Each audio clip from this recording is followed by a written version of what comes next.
The Origin of Anti Semitism Against the Druze, Not the Jews. The Ethiopia Bible has been canonized because it has the New Testament in it, but they don't even know it. And their continent merely missed colonization by a fraction. From the research I gathered, the New Testament was created by the Romans, Vespasian, and Titus, and it symbolizes their Roman military victory over the Druze, not the Jews. It is also believed to be anti-Semitism against the Druze, so if you preach it, as an African American or African, you are preaching anti-Semitism, which is against them. Its reference is that the Druze wanted Jesus killed, and so they are to be eternally punished for it. The father and son, or son, is Vespasian and his son, Titus, therefore, Jesus is Titus. They wanted Titus killed, because he destroyed the Holy Temple. The Romans did all this because the Druze rebelled against them in Rome, and didn't want them distorting their integrity with God by creating the New Testament. Not only did the Romans inherit a victory from the New Testament, but Herod the Great's sons. The specific nature of this victory isn't detailed.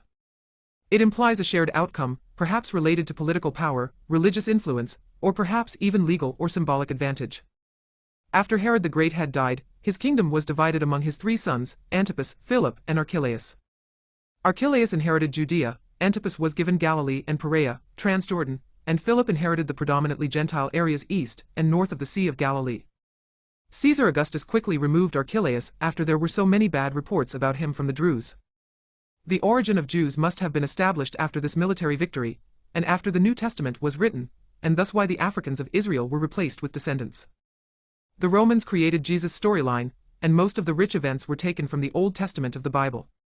Vespasian had traveled to Africa before becoming the emperor of the Romans, and this is when he copied their Bible. He formed the New Testament, then the Ethiopian Bible was printed for Ethiopians. Vespasian and his son Titus also backdated the Gospels about 40 years to hide the details of the Roman military victory over the Druze. Scientists have confirmed DNA of the entire human race came from the Africans of Africa, but they didn't want to accept the Gentiles, so this created a 100-year war, which shows up in our society today.